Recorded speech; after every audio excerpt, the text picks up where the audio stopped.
শুভ সন্ধ্যা। তো আমার নাম অনুপ বিশ্বাস। আমি নিউট্রিশন নিয়ে কাজ করছি 15 বছর। তো নিউট্রিশন অর্থাৎ পুষ্টি। তো আপনি সারাদিনে আমরা যে খাবার দাবারগুলো খাচ্ছি সেগুলো হচ্ছে খাবার। সেই খাবারের মধ্যেই নিউট্রিশন, সেই নিউট্রিশনগুলো আমাদের বডি অ্যাবজর্ব করে। এবার আপনার ধরুন প্রোটিন কতটা দরকার আমরা সাধারণ মানুষ সবাই জানি না, কিন্তু ওয়ার্ল্ড হেলথ অর্গানাইজেশন বলছে পার কেজি ওয়েটে 1 থেকে 1.5 গ্রাম প্রোটিন দরকার আমাদের ইন্ডিয়ান মানুষদের জন্য।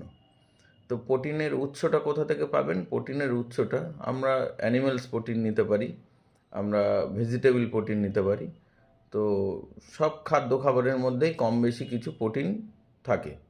তো সেগুলো আমাদেরকে সেখান থেকে দেখে নিতে হবে যে কোন খাবারে আমাদের কতটা প্রোটিন আছে। তো আমরা সাধারণ মানুষ সবাই আমরা জানি না যে কোন খাবারে কতটা প্রোটিন আছে। সেগুলো একমাত্র সায়েন্টিস্ট, ডক্টর এবং যারা ল্যাবে এই খাবার নিয়ে কাজ করে, পুষ্টি নিয়ে কাজ করে, তারাই বলতে পারবে।